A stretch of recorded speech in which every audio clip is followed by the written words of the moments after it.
नमस्कार विद्यार्थी मित्रांनो, SYBA G2 या विषयामध्ये आपलं सर्व विद्यार्थ्यांचं हार्दिक स्वागत. आपण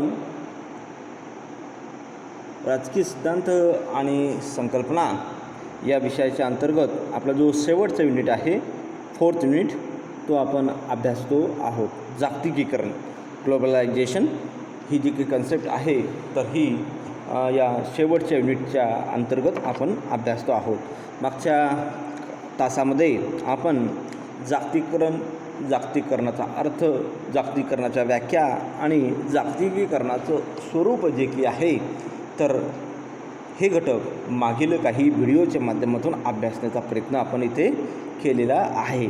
आजच्या या व्हिडिओच्या माध्यमातून जागतिकीकरणाचं महत्त्व, इम्पॉर्टन्स ऑफ ग्लोबलायझेशन हा जो काही घटक आहे, तर तो आजच्या या तासाच्या माध्यमातून आपण अभ्यासण्याचा प्रयत्न करणार आहोत. याचबरोबर जागतिकीकरणाची जी काही प्रक्रिया आहे, तर याचासुद्धा अभ्यास आपण आजच्या व्हिडिओच्या माध्यमातून करण्याचा प्रयत्न करणार आहोत. त्याचबरोबरच जागतिकीकरणाचे जे काही घटक आहेत, ज्या माध्यमातून जागतिकीकरणची संकल्पना जगभर, विश्वभर तिचा प्रचार आणि प्रसार होतो आहे, तर त्या घटकांचासुद्धा आढावा आपण आजच्या या तासाच्या माध्यमातून, आजच्या या व्हिडिओच्या माध्यमातून करून घेण्याचा प्रयत्न तिथे करणार आहोत. सुरुवातीला आपण बघूया जागतिकीकरणाचे महत्त्व. जागतिकीकरणाची जी काही संकल्पना आहे, त्याचं काय महत्त्व आहे. आजच्या 21व्या शतकामध्ये ग्लोबलायझेशन किंवा जागतिकीकरण ही संकल्पना कशासाठी महत्त्वाची आहे, तर ते आज आपण या व्हिडिओच्या माध्यमातून बघणार आहोत. आजच्या काळात जागतिकीकरणाच्या प्रक्रियेस अनन्यसाधारण महत्त्व प्राप्त झालेलं असल्याचं आपल्याला दिसतं. आज तुमचं आमचं सर्वसामान्य व्यक्तीचं जीवन, ते कोणत्याही राष्ट्रातील व्यक्तीचं जीवन असो, तर त्याला प्रभावित करण्याचं काम हे जागतिकीकरणाने केलेलं आहे. आणि यामुळे जागतिकीकरणाची जी काही संकल्पना आहे, तर त्याला अनन्यसाधारण असं महत्त्व हे प्राप्त झालेलं असल्याचं आपण असतं. आणि हे जे काही महत्त्व आहे, तर हे पुढील मुद्द्यांच्या आधारे आपण जाणून घेण्याचा प्रयत्न तिथे करणार आहोत. नंबर 1, व्यापक संकल्पना. जागतिकीकरणाची जी काही संकल्पना आज आपण बघतो, तर ती एक व्यापक संकल्पना आहे. आणि यामुळे जागतिकीकरणा ही जी काही संकल्पना व्यापक असल्यामुळे तिचं महत्त्व अनन्यसाधारण तिथं असल्याचं आपणास दिसून येतं. जागतिकीकरण ही एक व्यापक संकल्पना असून बंधनरहित समान पातळीवरील आंतरराष्ट्रीय संबंध त्यात अभिप्रेत तिथं असल्याचं आपणास दिसतात. 2 देशामधील परस्पर संबंधांना क्षेत्रीय दृष्टिकोनातून न पाहता जागतिक दृष्टिकोनातून पाहिले जाते.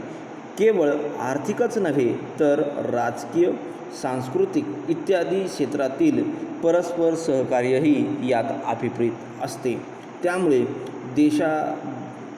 देशोदेशीचे लोक एकत्र येऊन जागतिकीकरणाची संकल्पना ही व्यापक, त्यामध्ये वाढ ही होत गेली जात असल्याचं आपल्याला दिसतं. 1980च्या दशकापासून किंवा द्वितीय महायुद्धानंतर आंतरराष्ट्रीय राजकारणामध्ये जागतिकीकरणाला प्रारंभ हा झाला. आणि मग हळूहळू जी काही संकल्पना आहे, तर ही संकल्पना विश्वभर, जगभर ती व्यापत जात असल्याचं आपल्याला दिसून येतं. आणि मग 2 देशामधील परस्पर संबंधांना क्षेत्रीय दृष्टिकोनातून न पाहता जागतिक दृष्टिकोनातून पाहण्याचं काम या संकल्पनेच्या माध्यमातून होऊ लागलं. आणि हळूहळू ही संकल्पना एक व्यापक संकल्पना, वैश्विक संकल्पना, जागतिक संकल्पना म्हणून ही संकल्पना उदयास आली असल्याचं आपल्याला दिसतं. आणि म्हणून या संकल्पनेचं पहिलं जे काही महत्त्व आहे, इम्पॉर्टन्स जे काही आहे, तर ही एक व्यापक संकल्पना तिथं असल्याचं आपल्याला दिसतं. नंबर 2, तांत्रिक प्रगती. जागतिकीकरणामुळे तंत्रज्ञानाचे आदानप्रदान होत आहे आणि त्यामुळे तंत्रज्ञान क्षेत्रात संशोधन, विकास कार्यास गती मिळून तंत्रज्ञानाचा सतत विकास होत आहे. आणि त्यामुळे उत्पादन क्षेत्रास याचा फायदा होऊन उत्पादन वाढ होत असून समाजाच्या गरजा भागविण्यास त्याचा उपयोग तिथं होत असल्याचं आपल्याला दिसतं. तांत्रिक प्रगती हा जागतिकीकरणाचा दुसरा अतिशय महत्त्व तिथं असल्याचं आपल्याला दिसतं. आज तंत्रज्ञान आणि विज्ञान क्षेत्रामध्ये जी की प्रगती होते आहे, तर त्याचं आदानप्रदान एका राष्ट्राकडून दुसऱ्या राष्ट्राकडे मोठ्या प्रमाणात होत असल्याचं आपल्याला दिसतं. आज आम्ही सर्व कोविडचे या पॅन्डेमिकचा सामना तिथे करतो आहोत. आणि मग त्याच्यासाठी या कोविड विरुद्ध लढण्यासाठी ज्या लसी असतील तर त्याचंसुद्धा मोठ्या प्रमाणात देवाणघेवाण, त्याचं उत्पादनाचं जे काही देवाणघेवाण असते तर ती होत आहे. आपण काल परवा जर तुम्ही बातमी वाचली असेल तर रशियाच्या मदतीने स्पुटनिक नावाची जी काही लस आहे तर पुढच्या महिन्यापासून भारतातील हैदराबाद या शहरामध्ये तिचं उत्पादन त्याला सुरुवात होणार आहे. भारत बायोटेक असेल, सिरम इन्स्टिट्यूटची जी काही लस असतील तर त्याला जोडून तिसरी जी काही लस आहे स्पुटनिक तर ही रशियाची लस भारतामध्ये तिचं उत्पादन आणि भारतीयांना ती लस तिथं मिळणार असल्याचं आपल्याला दिसतं. आणि मग हे कशाच्या माध्यमातून होतं आहे तर हे तांत्रिक प्रगतीच्या माध्यमातून किंवा जागतिकीकरणाच्या माध्यमातून ते घडून येत असल्याचं आपणास दिसतं. आदानप्रदान, एका देशातील तंत्रज्ञान हे दुसऱ्या देशामध्ये आदानप्रदान करण्याचं काम तिथं होतं असल्याचं आपल्याला दिसतं. हे सगळ्याच क्षेत्रामध्ये, आरोग्य क्षेत्रामध्ये असेल, लष्करी क्षेत्रामध्ये असेल, आर्थिक क्षेत्रामध्ये असेल, तंत्रज्ञान क्षेत्रामध्ये असेल, कृषी क्षेत्रामध्ये असेल तर अशा या तंत्रज्ञानाची तांत्रिक आदानप्रदानाची तिथं मोठ्या प्रमाणात होत असल्याचं आपणास दिसून येतं. आणि हे दुसरं महत्त्व जागतिकीकरणाचं असल्याचं आपणास दिसतं. नंबर 3, परस्पर सामंजस्य. जागतिकीकरणामुळे विविध देशातील लोक एकत्र येतात व त्यामुळे त्यांच्यात विचाराचे आदानप्रदान तिथं होत असल्याचं आपल्याला दिसतात. जागतिकीकरणामुळे विविध देशातील लोक तिथं एकत्र येतात आणि ते विचारांचं आदानप्रदान तिथं करतात आणि याच्यातून परस्पर सामंजस्य, परस्पर सहकार्य ही जी काही भावना आहे तर ती वाढीस तिथं लागत असल्याचं आपणास दिसते. त्यामुळे परस्परातील मतभेदांचे निराकरण होऊन त्यांच्यात परस्पर सामंजस्य निर्माण होऊ शकते व आपण सर्व मानव एकच आहोत ही भावना निर्माण होण्यास मदत होत असल्याचं आपण दिसतं. सहकार्य, परस्परांना मदत आणि परस्पर सामंजस्य आणि परस्पर विचारांची देवाणघेवाण जर कधी झाली तर मानवामानवातील जे काही भेद आहे तर हे भेद त्याचं निराकरण होत असल्याचं आपल्याला दिसतं. आणि त्याच्यातून आपण सर्व जगातील जे काही मानव आहोत तर ते एकच आहोत, एकच, कोणी श्रेष्ठ नाही, कोणी कनिष्ठ नाही, कोणी उच्च नाही, कोणी नीच नाही. तर ही जी काही भावना आहे मानवतेची भावना तर ती वाढीस लागण्यासाठी जागतिकीकरणाची संकल्पना सुसहाय्य किंवा मदत त्याची तिथं होत असल्याचं आपल्याला दिसतं. आणि म्हणून परस्पर सामंजस्यासाठी जागतिकीकरणाची संकल्पना अतिशय महत्त्वाची असल्याचं आपल्याला दिसतं. नंबर 4, व्यापार वृद्धी. जागतिकीकरण ही प्रक्रिया मूलतः आर्थिक व्यवहारांशी म्हणजेच व्यापाराशी निगडीत आहे. जागतिकीकरणामुळे जागतिक पातळीवर व्यापाराचा विकास होतो. संपूर्ण जग हीच एक बाजारपेठ मानली जाते आणि त्यामुळे मोठ्या प्रमाणावर आयात निर्यात व्यापार करणे शक्य होऊन त्याचा फायदा त्या त्या देशाला तिथं होत असल्याचं आपणास दिसतं. जागतिकीकरणाचा मूलतः जो काही उद्देश असेल, निहित उद्देश जो काही असेल तर तो म्हणजे आर्थिक व्यवहाराशी त्याचा संबंधित असल्याचं आपल्याला दिसतं. म्हणजे एका देशाचा माल दुसऱ्या देशामध्ये कोणत्याही करांशिवाय किंवा कोणत्याही पूर्वपरवानगीशिवाय विकण्यास जिथे स्वातंत्र्य असतं त्याला जागतिकीकरण तिथं म्हटलं जातं. मुक्त व्यापार क्षेत्र निर्माण करण्याचं कार्य जे की आहे तर ते जागतिकीकरणाच्या माध्यमातून मोठ्या प्रमाणात होत असतं. आणि अशा व्यापार वृद्धीला जागतिकीकरणाची जी की संकल्पना आहे तर ती सुसहाय्यक मदत करण्याचं काम तिथं मोठ्या प्रमाणात करत असतं. आणि म्हणून दोन देशामधील व्यापार जो काही आहे जागतिकीकरणाच्या संकल्पनेनंतर मोठ्या प्रमाणात त्याच्यामध्ये वाढ झालेली असल्याचं आपणास दिसतं. आपण प्राचीन कालखंडापासून मानवाने किंवा भारताचा जर कधी इतिहास बघितला, कोणत्याही देशाचा राष्ट्राचा इतिहास जर कधी बघितला तर एक राष्ट्राने दुसऱ्या देशासोबत व्यापारिक संबंध तिथे निर्माण केलेले असलेच आपल्याला दिसतात. अगदी प्राचीन कालखंडापासून त्याचे आपल्याला उदाहरण हे देता येईल. आणि आजसुद्धा 21व्या शतकातसुद्धा आपल्या ज्या काही अन्नधान्याच्या गरजा असतील, आपल्या खनिज तेलाच्या गरजा असतील तर आपण त्या आपल्या राष्ट्राकडे त्या विपुल प्रमाणात नसतील तर आपण त्या दुसऱ्या राष्ट्राकडून आयात करून त्या तिथं भागवतो. आणि मग याच्यातून आयात निर्यात जे काही व्यापार असेल तर त्या माध्यमातून जागतिकीकरणाच्या माध्यमातून हा जो काही व्यापार आहे तर ही व्यापार वृद्धीसाठी ते तिथं सुसहाय्यक ठरत असलेलं आपल्याला दिसतं. आणि यातून प्रत्येक देशाचा फायदा तिथं होत असल्याचं आपल्याला दिसतं. आणि व्यापार वृद्धीसाठी जागतिकीकरणाची संकल्पना अतिशय महत्त्वाची तिथं असल्याचं आपल्याला दिसते. नंबर 5, स्पर्धा क्षमतेत वाढ.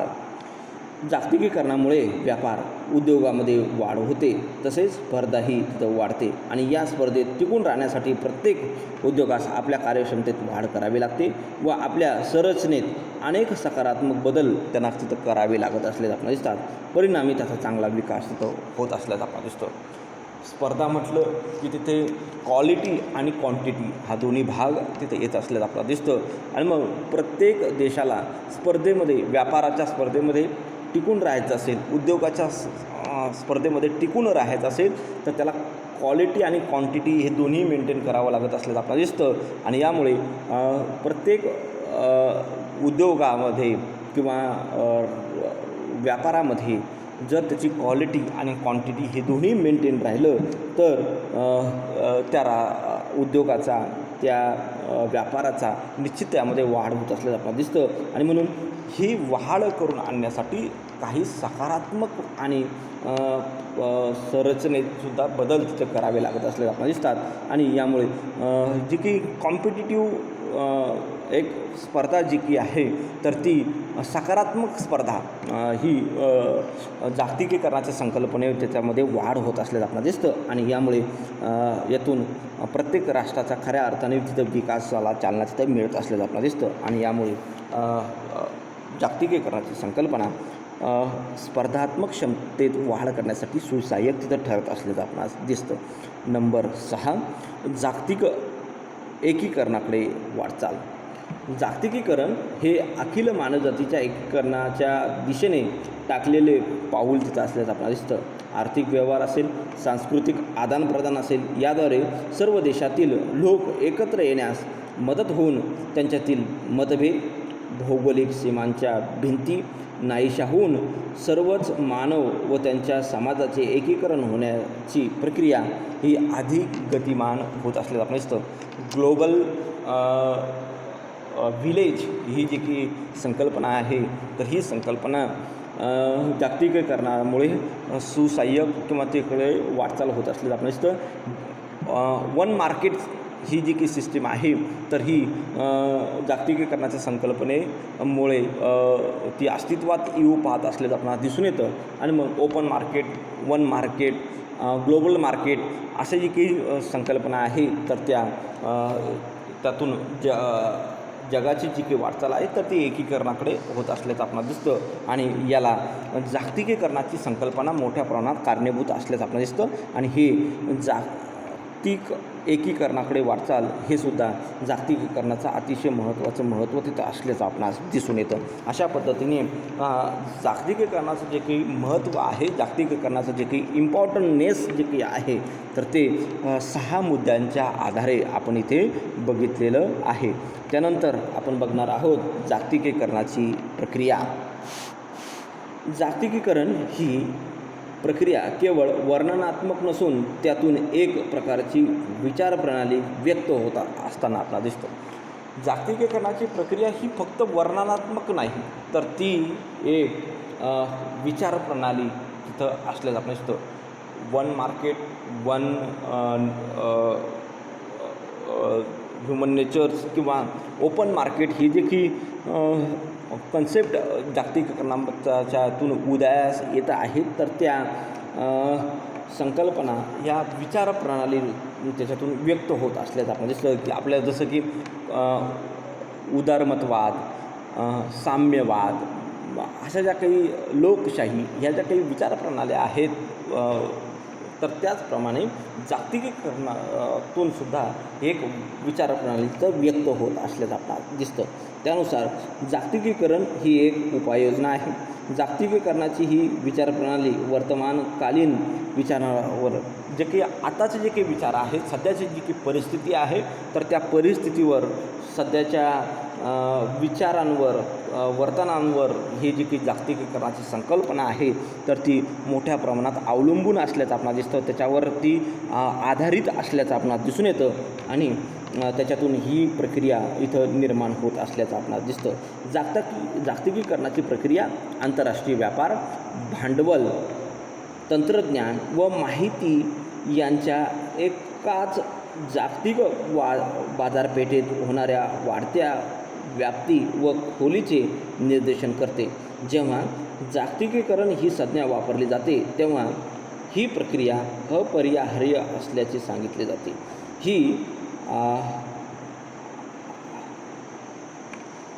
ही जी की प्रक्रिया आहे, तर या प्रक्रियेच्या माध्यमातून आंतरराष्ट्रीय व्यापार असेल, भांडवल असेल, तंत्रज्ञान असेल, माहिती असेल, तर यांच्या एकाच बाजारपेठेशी ही जी की संकल्पना आहे जागतिकीकरणाची, तर ती मोठ्या प्रमाणात त्यांच्यावर आधारित, त्यांच्याशी संबंधित असलेली ही संकल्पना इथं असल्याचं आपल्याला दिसतं आणि यांच्या आधारावर ही संकल्पना तिथं वापरल्या जात असल्याचं आपल्याला दिसते. खालील मुद्द्यांच्या आधारे ही जागतिकीकरणाची प्रक्रिया जी की आहे, प्रोसेस टू दी ग्लोबलायझेशन, जागतिकीकरणाची जी की प्रक्रिया आहे, तर ही खालील मुद्द्यांच्या आधारे आपण त्याचा ही कशा प्रकारची ही प्रक्रिया असते, तर त्याची माहिती ही खालील मुद्द्यांच्या आधारे आपण घेणार आहोत. नंबर 1, तंत्रज्ञानात्मक बदल. जागतिकीकरणाची प्रक्रिया ही प्रामुख्याने तंत्रज्ञानाच्या क्षेत्रात होणारे बदल अधोरेखित करणारी आहे. जागतिकीकरणामुळे मोठ्या प्रमाणावर तांत्रिक बदल घडून आले. विकसित देशात होणारे तंत्रज्ञानात्मक शोध व इतरत्र जाऊन पोचल्यामुळे या क्षेत्रात विकास घडून आला. तंत्रज्ञानातील बदलांमुळे काल व अवकाश दोन्ही अंकुचित झाले. म्हणजे जगाच्या कोणत्याही भागात घडलेली घटना त्यावेळी जगात इतरत्र कुठेही पाहणे शक्य तिथं झालं असं आपल्याला दिसतं. माहिती तंत्रज्ञानाच्या प्रगतीच्या परिणामी जग तिथं लहान झालेलं असल्याचं आपल्याला दिसतं. ही जी काही तंत्रज्ञानात्मक बदल हळूहळू जगामध्ये जसे झाले, तर त्यामुळे जागतिकीकरणाच्या प्रक्रियेला वेग तिथं आलेला असल्याचं आपण दिसतं. आपल्या सर्वांना कल्पना आहे की 16व्या-17व्या शतकामध्ये युरोप या खंडामध्ये औद्योगिकीकरणाला सुरुवात झालेली आहे आणि या औद्योगिकीकरणाच्या माध्यमातून अनेक नवनवीन म्हणजे विजेचा शोध असेल, त्यानंतर वाफेवर चालणाऱ्या इंधनाचा शोध असेल, अनेक अशा नवनवीन शोधांची मालिका ही युरोप खंडामध्ये त्याला सुरुवात झाली. आणि मग हळूहळू हे जे काही तंत्रज्ञानात्मक बदल जसे विकसित होत गेले, तर तसे जग हे जवळ येत गेलेलं असल्याचं आपल्याला दिसतं. मग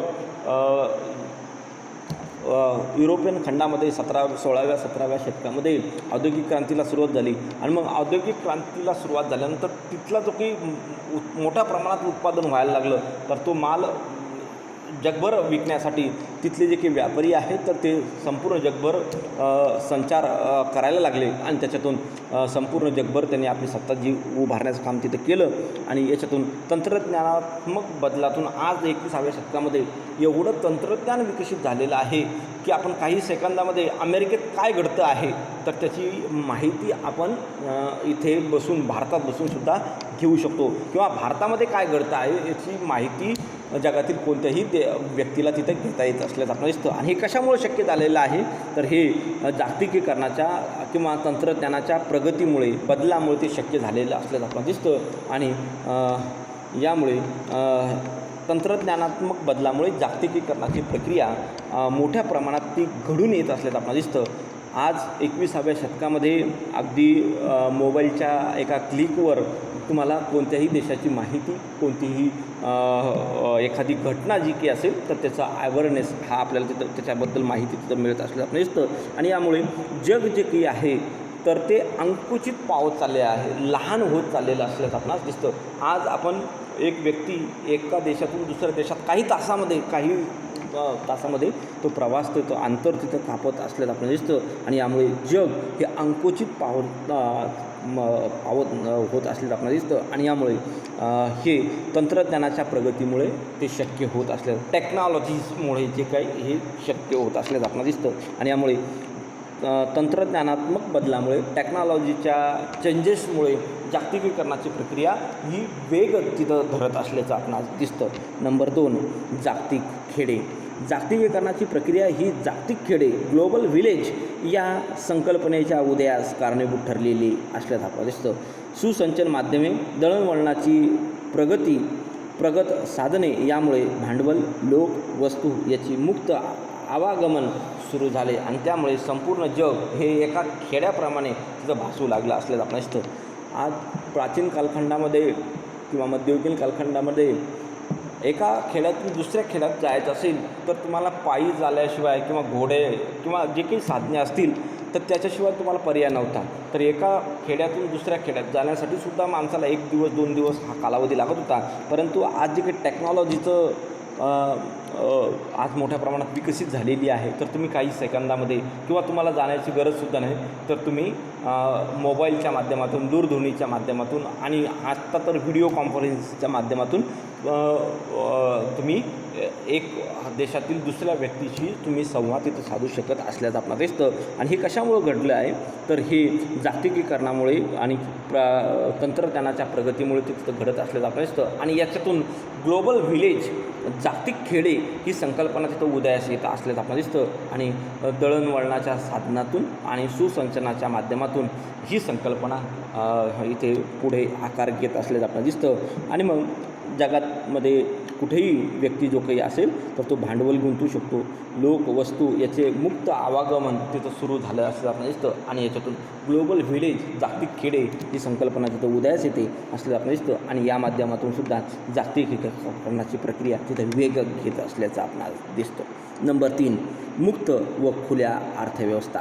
जागतिकीकरणाची प्रक्रिया ही आर्थिक क्षेत्रात मुक्त व खुल्या अर्थव्यवस्थेच्या निर्मितीसाठी पोषक ठरलेली असल्याचं आपण दिसतं.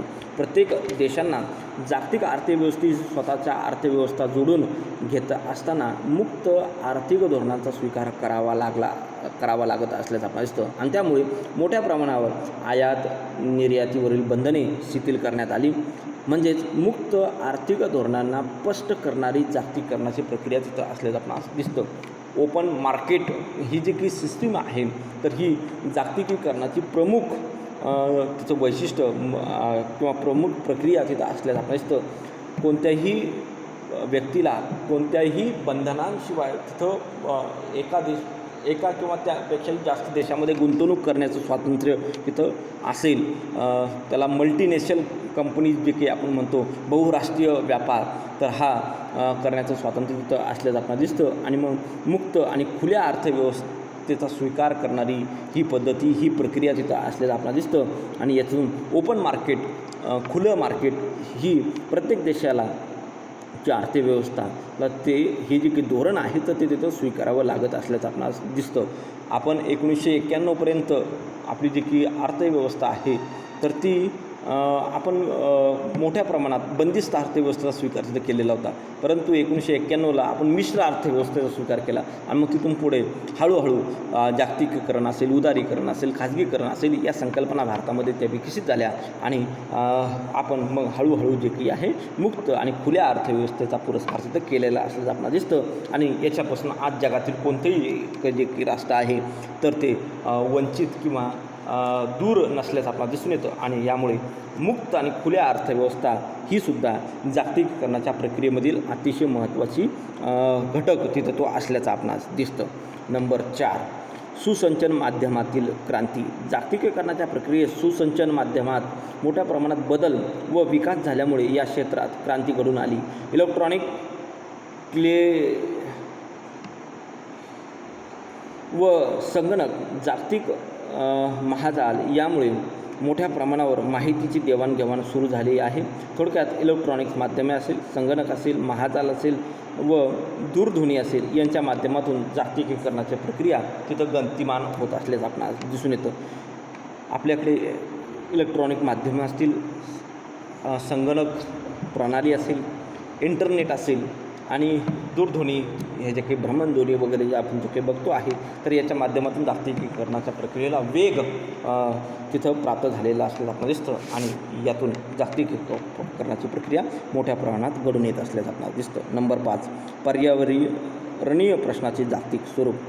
जागतिकीकरणाचं जे की काही पर्यावरणीय प्रश्न आज अलीकडच्या कालखंडामध्ये निर्माण झालेले आहे तर ते जागतिक तापमानवाढीचा प्रश्न असेल, कार्बन डायऑक्साईडचा प्रश्न असतील, ओझोन वायू थराचा वितळ होण्याचा प्रश्न असेल, तर ही जी काही प्रश्न आहेत हे प्रश्न काही एका राष्ट्राचे नाही किंवा एका खंडाचे नाही, तर हे संपूर्ण जगाचे प्रश्न आहे. वैश्विक प्रश्न ते तिथे निर्माण झालेले असले आपल्याला दिसतात. आणि यामुळे या वैश्विक प्रश्नांसाठी वैश्विक प्रयत्न जागतिक समूहाकडून मोठ्या प्रमाणात होत असल्याचे आपल्याला दिसतात. आणि मग हे प्रदूषण आपल्याला कशा पद्धतीने कमी करता येईल, ओझोन वायूच्या थराचं जे काही घट जी काही होते आहे तर ती कशी थांबवता येईल, जागतिक तापमान वाढ कशी थांबवता येईल, आणि याचबरोबर जे काही अनेक जे काही प्रश्न आहेत तर ते आपल्याला कशा पद्धतीने ते थांबवता येईल, याच्यासाठी जागतिक स्वरूपाचे जे काही प्रश्न आहेत तर ते मिटवण्यासाठी तिथे विविध प्रयत्न हे झालेले असलेच आपल्याला दिसतात. आणि या माध्यमातून जागतिकीकरणाची प्रक्रिया वेग धरत असल्याचं आपल्याला दिसून येतं. नंबर 6 आणि शेवटचं, भांडवलशाहीचा नवा टप्पा.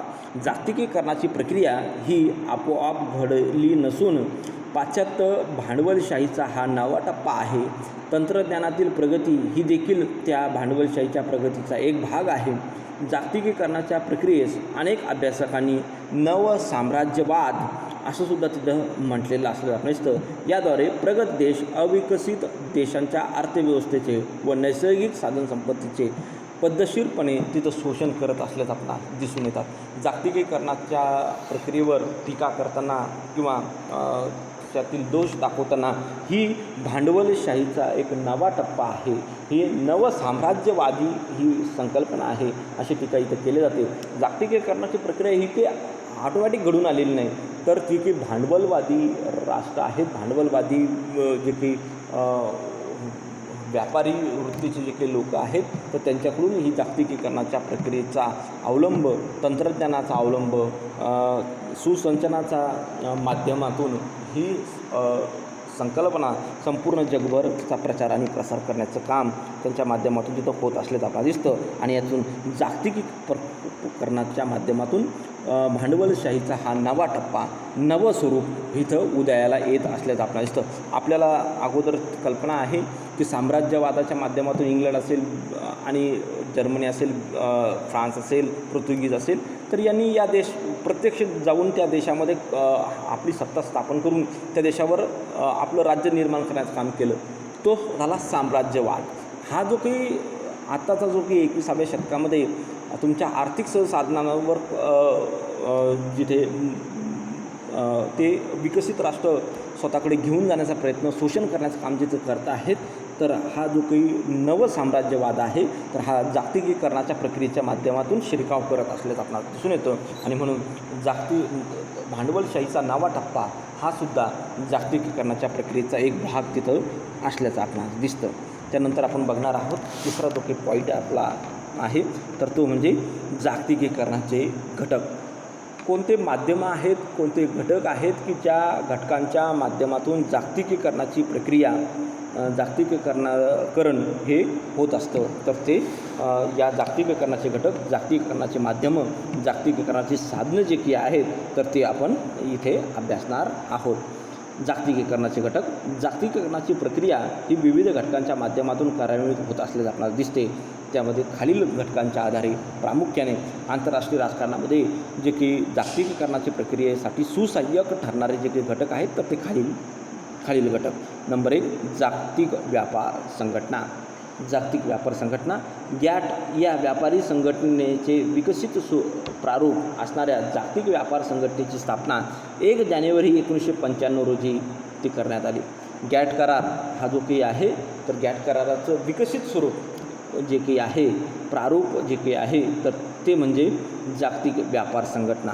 आणि या जागतिक व्यापार संघटनेची स्थापना जी की आहे तर ती 1 जानेवारी 1995 रोजी या जागतिक व्यापार संघटनेची स्थापना झालेली असल्याचं आपल्याला दिसतं. जागतिक व्यापारविषयक नियम, अटी निश्चित करून त्याची अंमलबजावणी करण्याच्या दृष्टीने या संघटनेची निर्मिती करण्यात आली. त्यामुळे जगातील विकसनशील देशामध्ये मोठ्या प्रमाणावर व्यापारास प्रोत्साहन मिळाले आणि त्यामुळे ही संघटना म्हणजे जागतिकीकरणाचा एक घटक, एक माध्यम आणि एक महत्त्वाचं साधन ते तिथं ठरलेलं असल्याचं आपल्याला दिसतं. गॅट करार जो काही आहे तर त्याचं विकसित स्वरूप म्हणजे जागतिक व्यापार संघटना, तिची स्थापना जी की आहे 1 जानेवारी 1995 रोजी तिथं झाली आणि जागतिक व्यापार विषयक नियम, अटी, कायदे करण्यासाठी त्याची अंमलबजावणी करण्याच्या दृष्टिकोनातून या संघटनेची निर्मिती ती झाली असल्याचं दिसतं. आणि त्यामुळे विकसित देश असतील, विकसनशील देश असेल तर यांच्या व्यापाराला मोठ्या प्रमाणात प्रोत्साहन मिळाल्याचं काम या संघटनेने तिथं केलेलं असल्याचं आपल्याला दिसतं. आणि त्यामुळे ही जी की संघटना आहे तर त्याच्यातून जागतिकीकरणाच्या प्रक्रियेला वेग आणण्याचं काम इथं झालेलं असल्याचं आपल्याला दिसतं. नंबर 2, जागतिक बँक, वर्ल्ड बँक असं सुद्धा त्याला म्हटलं जातं. 1944मध्ये अमेरिकेतील ब्रुस्टन वुड्स येथे झालेल्या एका आंतरराष्ट्रीय परिषदेत जागतिक बँकेची स्थापना झाली. तरी आजच्या काळात जागतिकीकरणाच्या प्रक्रियेत त्यास मोठ्या प्रमाणात महत्त्व प्राप्त झाले. 70च्या दशकात आरोग्य, शिक्षण, गृहनिर्माण यासाठीच्या कर्जांवर जागतिक बँकेने भर दिला. वांशिक संघर्षामुळे उद्ध्वस्त झालेल्या देशांच्या अर्थव्यवस्थेची पुनर्बांधणी करण्याकडे जागतिक बँकेने 80च्या दशकात लक्ष पुरवले. 90च्या दशकापासून विकासासाठी कर्ज देण्यावर जागतिक बँकेने ते भर दिलेला असलेलं आपल्याला दिसतं. 1944 साली अमेरिकेतील ब्रेटन वुड्स येथे झालेल्या एका आंतरराष्ट्रीय परिषदेमध्ये जागतिक बँकेची तिथं स्थापना झालेली असलेलं आपल्याला दिसतं. आणि याच्यातून ही जरी द्वितीय महायुद्धानंतर स्थापन झालेली एक संघटना असली तरीसुद्धा तिने जागतिकीकरणाच्या प्रक्रियेस मोठ्या प्रमाणात मदत करण्याचं काम, महत्त्व देण्याचं काम तिथं केलेलं असल्याचं आपल्याला दिसतं. तिचं योगदान हे मोठं असल्याचं आपल्याला दिसतं.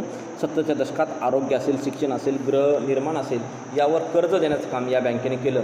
वांशिक संघर्षामुळे जे काही उद्ध्वस्त झालेले देश होते तर त्यांच्या पुनर्बांधणीसाठी या बँकेने 80च्या दशकात लक्ष पुरवण्याचं काम तिथं केलेलं. रवांडा असेल, बर्मोडा असेल, दक्षिण आफ्रिकेतील जे काही मोठ्या प्रमाणात राष्ट्र असतील, एशियातले जे काही एशिया खंडातले आणि गल्फ खंडातील जे काही वांशिक संघर्षामुळे उद्ध्वस्त झालेले देश असतील तर त्यांच्या पुनर्बांधणीकडे या बँकेने विशेष लक्ष पुरवण्याचं काम तिथं केलेलं असलं आपण दिसतं. 90च्या दशकापासून विकासासाठी कर्ज देण्याचं काम, डेव्हलपमेंटसाठी कर्ज देण्याचं काम या बँकेने इथे केलेलं असल्याचं आपल्याला दिसतं. आणि यामुळे ही बँकसुद्धा जागतिकीकरणाची प्रमुख घटक तिथं असल्याचं आपल्याला दिसतं. नंबर 3, आंतरराष्ट्रीय नाणेनिधी. जागतिक बँकेसोबतच 1944ला आंतरराष्ट्रीय नाणेनिधी या वित्तीय संस्थेची स्थापना झाली. आंतरराष्ट्रीय नाणेनिधीची निर्मिती मुख्यतः चलनाचा विनिमय दर निश्चित करण्यासाठी, सभासद राष्ट्रांना मदत करण्यासाठी तिथं झालेली असल्याचं आपल्याला दिसतं. 80च्या दशकापासून नाणेनिधीने कर्ज घेणाऱ्या राष्ट्रांवर अंतर्गत अर्थव्यवस्थेमध्ये काही बदल करण्याच्या अटीवर कर्ज देण्यास सुरुवात केली. नाणेनिधीच्या या कार्यक्रमात संरचनात्मक बदलाचा कार्यक्रम CSAP असं तिथं म्हटलं जातं. खाजगीकरण, जागतिकीकरणास मान्यता, कर व्यवस्थेत सुधारणा, प्रशासकीय खर्चात आणि सबसिड्यामध्ये कपात, सॅपमधील काही महत्त्वाच्या त्या अटी असल्याचं आपल्याला दिसतात. आणि यामुळे जागतिकीकरणाची प्रक्रिया वृद्धिंगित होण्यास, वाढ होण्यास तिथं मदत झालेली असल्याचं आपल्याला दिसतं. आंतरराष्ट्रीय नाणेनिधी ही जी की संस्था आहे तर ही जागतिक बँकेबरोबर 1944मध्ये स्थापन झाली.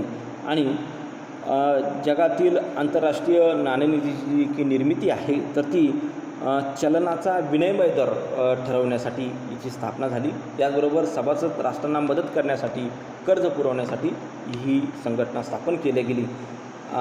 सॅप किंवा साप्टा हे जे काही करार याच्यामध्ये झाले तर त्याच्या माध्यमातून काही अटी आणि शर्ती लादून राष्ट्रांना कर्ज पुरवठा करण्याचं काम या इथे केलं गेलं. यामध्ये ज्या काही अटी होत्या ते म्हणजे खाजगीकरण, जागतिकीकरणास मान्यता, कर व्यवस्थेत सुधारणा, प्रशासकीय खर्चात आणि सबसिड्यामध्ये कपात अशा प्रमुख अटी ठेवून त्या देशांना कर्ज पुरवण्याचं काम या आंतरराष्ट्रीय नाणेनिधीने तिथे केलेलं असल्याचं आपणास दिसतं. आणि त्याच्यातून मोठ्या प्रमाणात आंतरराष्ट्रीय जागतिकीकरणाची प्रक्रिया त्याच्यामध्ये वाढ झालेली असल्याचं आपणास दिसतं.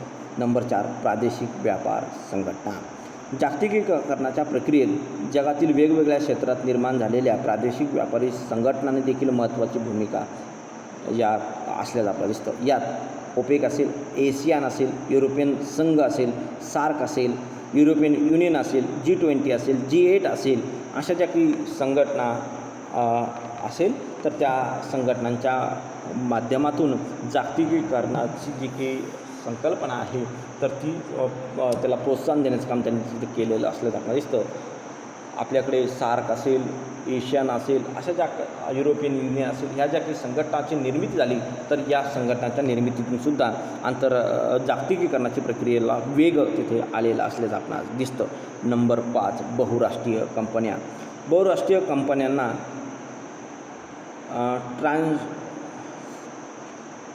इंटरनॅशनल कंपनीज जे काही आहे असंही तिथं म्हटलं असलेलं आपल्याला दिसतं. या कंपन्यांचा कारभार एकाच वेळी विविध देशातून तिथं चालत असल्याचं आपल्याला दिसतं. त्यांच्या शाखा जगभरात विविध ठिकाणी तिथं असलेल्या आपल्याला दिसतात.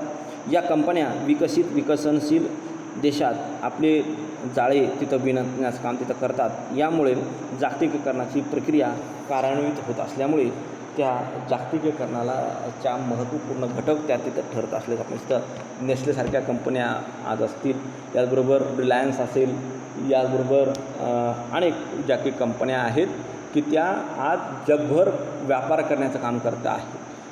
विविध माध्यमातून ज्या काही कंपन्या असतील जसं की हिंदुस्तान लिव्हर असेल, हिंदुस्तान युनिलिव्हर ही जी काही कंपनी आहे तर ही प्रत्येक देशामध्ये वेगवेगळ्या नावाने तिथे काम करते. जसं की पाकिस्तानमध्ये पाकिस्तान युनिलिव्हर असेल, बांगलादेशमध्ये बांगलादेश युनिलिव्हर असेल, इंग्लंडमध्ये ब्रिटिश युनिलिव्हर असेल. तर या वेगवेगळ्या नावाने ही कंपन्या तिथं काम करते. परंतु त्यांचा जो काही मालक आहे तो त्यांची जी काही उत्पादनं आहे तर ती एका स्वरूपाची तिथं असल्याचे आपल्याला दिसतात. आणि अशा ज्या काही बहुराष्ट्रीय कंपन्या आहेत, इंटरनॅशनल कंपनीज ज्या काही आहेत तर त्या मोठ्या प्रमाणात जागतिकीकरणाच्या प्रक्रियेला वेग देण्याचं काम, कार्यान्वित करण्याचं काम, प्रत्यक्षात त्याची अंमलबजावणी करण्याचं काम त्या करत असल्याचं आपल्याला दिसतात. आणि अशा माध्यमातून जागतिकीकरणाचं जी काही प्रक्रिया आहे तर ती आज तिथं वेग घेत असल्याचं आपल्याला दिसतं. इथे आपण जागतिकीकरणाचं महत्त्व, जागतिकीकरणाची प्रक्रिया आणि जागतिकीकरणाचे घटक जे की आहे एलिमेंट्स ऑफ ग्लोबलायझेशन तर हे तिन्ही घटक जे की आहे तर ते आपण इथे अभ्यासलेले आहे. त्यानंतर पुढच्या तासामध्ये आपण पुढच्या व्हिडिओमध्ये जागतिकीकरणाचे परिणाम आणि जागतिकीकरणाचे फायदे आणि तोटे हा घटक इथे अभ्यासूया. आणि आपला जो काही सिलॅबस आहे G2चा जो काही सिलॅबस आहे तर हा पुढच्या आठवड्यामध्ये आपला सिलॅबस हा इथे फिनिश होईल. एका व्हिडिओमध्ये शेवटचा जो काही कंटेन आहे, एक टॉपिक जो काही आहे फक्त तेवढा आपला शेष राहिलेला आहे. जागतिकीकरणाचे परिणाम आणि जागतिकीकरणाचे फायदे आणि तोटे. तर हे आपण नेक्स्ट व्हिडिओमध्ये, पुढच्या व्हिडिओमध्ये तो बघूया. ठीक आहे, तर आपण इथे थांबूया. थँक्यू.